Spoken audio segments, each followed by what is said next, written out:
The race for the 2022 AFL Premiership is as wide as any Premiership race we've seen in recent memory. However, it's not the only award with a wide open field of candidates. The 2022 AFL Coach of the Year is an award that could honestly go to any coach in the top eight at this point, just about. And we'll run through a few of the key contenders here, starting with Fremantle and Justin Longmuir, who has done a stellar job of turning the Dockers from a relative struggler in 2021 to as big a premiership contender as there is in the game at the moment. He's only been in the role for his second year, and to get the Dockers playing this style of game and this dominant force that they've become so quickly is unbelievable. And it's a testament to Longmuir. They've claimed big scalps, and other than a slip up in a wet fortnight against Gold Coast and Collingwood, they'd be just about 12-1 and have every right to that win-loss record.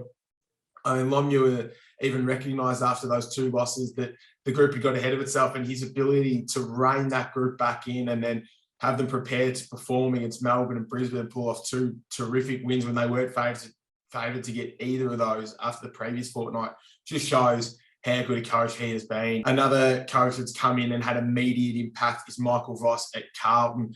I don't even think the most optimistic of Blues fans could have predicted that they'd be fourth at the end of round 13 and that they'd have a chance to go top of the ladder or equal top of the ladder. What Michael Voss has been able to do to that Carlton side that, by all intents and purposes, refused to defend under a previous regime is nothing short of stellar. The Blues have flipped their game plan on its head, and it's worked almost immediately. Their ability, even mid-season, now to turn the way they win games. They were winning off pure clearance domination for the first 2 months, but the last 4 weeks they've managed to score off turnover. Voss's ability to adapt with that group and deal with the injury list they've got down at Icon Park as well has been superb. And then you go over to his old running buddy, his old locker mate, Craig McRae, over at Collingwood, who, I mean, Collingwood fans have been in dreamland. I don't think any of them expect to be in the top 8 at this time of the year. Craig McRae's ability to, just like Voss and a bit like Longmuir, to get the game plan turned in almost a 180.